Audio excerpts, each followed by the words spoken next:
باران چې راشي بیا د ماشومان سبق نشي ویلی موږ خپله مانځله نشو راتلی په دې ځای کې خښویږو ولې خاوره ده نو موږ ته دې ضرورت دی که زموږ مسلمانانو نه په هر ځای کې چې دا میډیا ګوري او دا خبره اوري نو موږ دا نه غواړو چې موږ له دې پیسې راولېږي پیسې هم ګڼي پکار خو دې دغه ته دې وګوري چې دې څه ضرورت دي د چا څه توفیق وي په هغه توفیق مناسب دی موږ ته موږ سره امداد وکړي.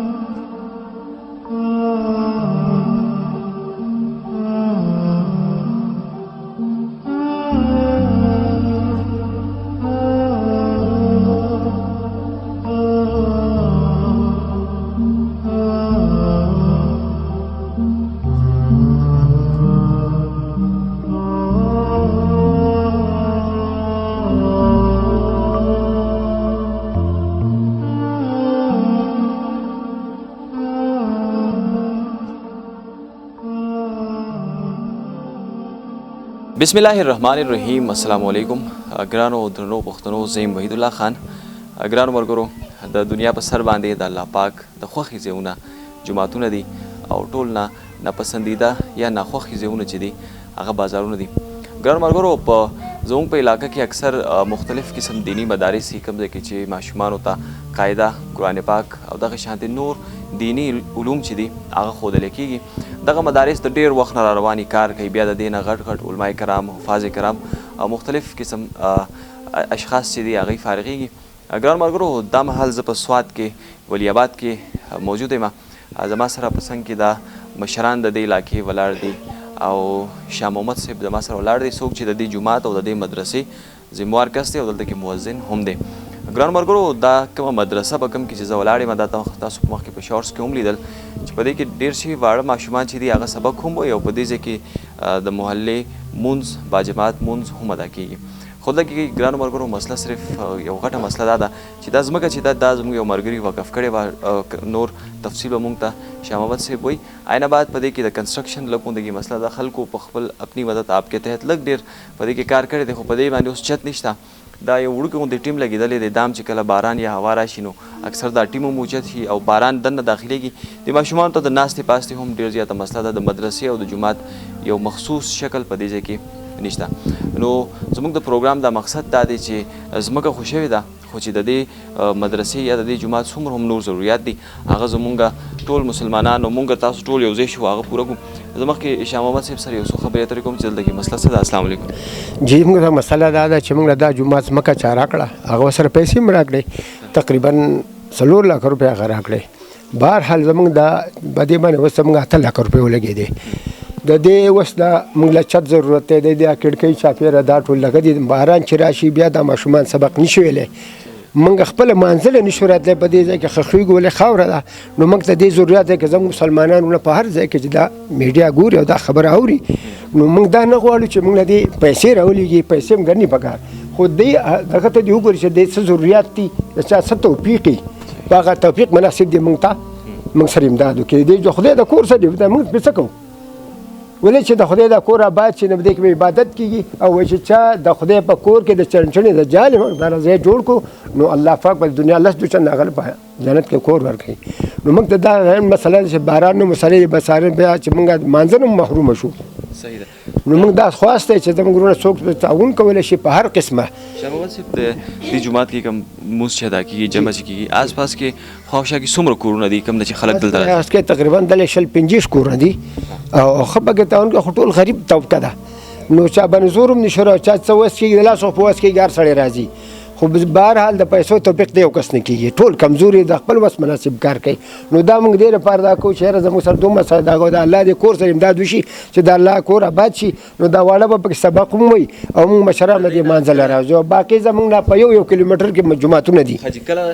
د دې جومات څومره وخت چې دا دومره دې هدف پورې ورسېږي؟ تقریبا دا 10مه میاشت ده. د دې نه مخکې به دا خلک کم ځای ته تلل؟ د دې نه به دې ولی آباد ته به تله او د سپینې خاورې به تل تقریبا 1 کیلومتر نه فاصله نه لرې وه نو چې کله بارانونه نو به په کور کې ناست وو کور کې به مونځ کوو نو موږ ته غټه مسله الله پاک موږ دا ځای راکو نو موږ وایو چې زموږ دا ځای باد چې موږ د پلنډو خپل مانځله راځو خپل پنځه وخته مونځ کوو. په دې کورونو کې خو به ډېر سپینګیري مشران هم وي که دا کار پوره شي څوک هم په دې کې تاسو سره تعاون وکړي انشاءالله دا لینټر خپل سر ته ورسي نو دغه سپینګیري به بیا هغه مسلمانانو ته دوا هم ډېره کوي.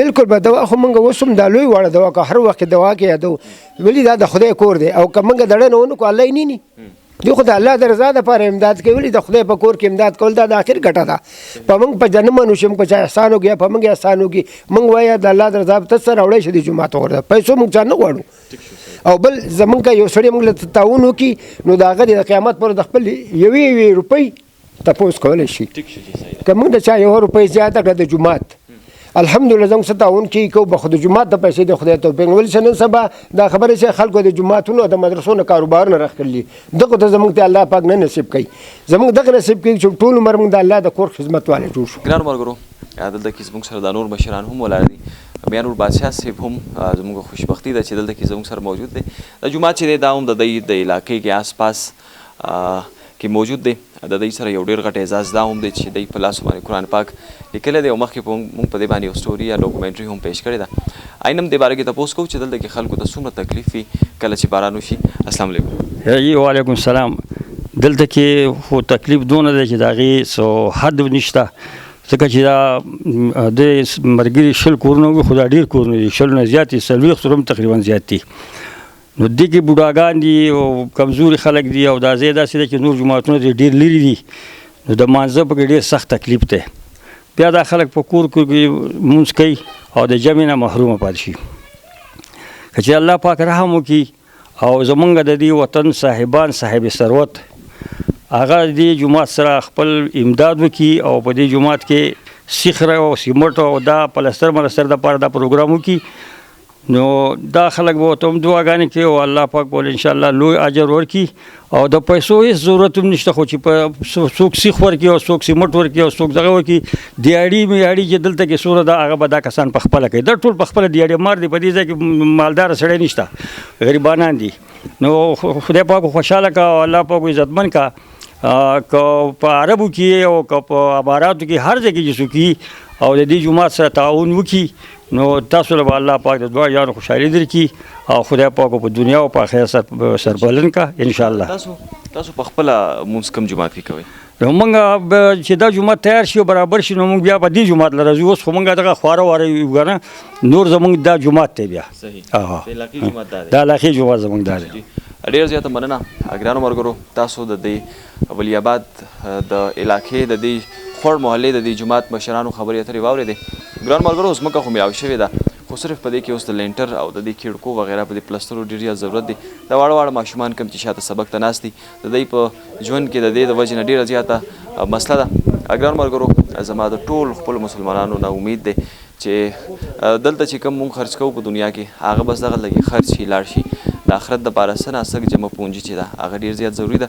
که مونږ نن دلته کې څه لږې ډېر روپۍ څه لږ ډېر امداد ولګوو لږ یو بورې سیمټ ورکو لږ سیخ ورکو دا به آخرت کې زموږ په کار راځي د دې نه علاوه څه هم زموږ په آخرت کې په کار نشي راتلی.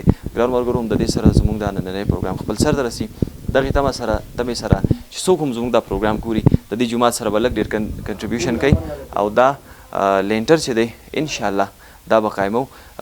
تر بل پروګرامه پورې وحید الله خان له اجازت ورکوي. د لوی الله په امان.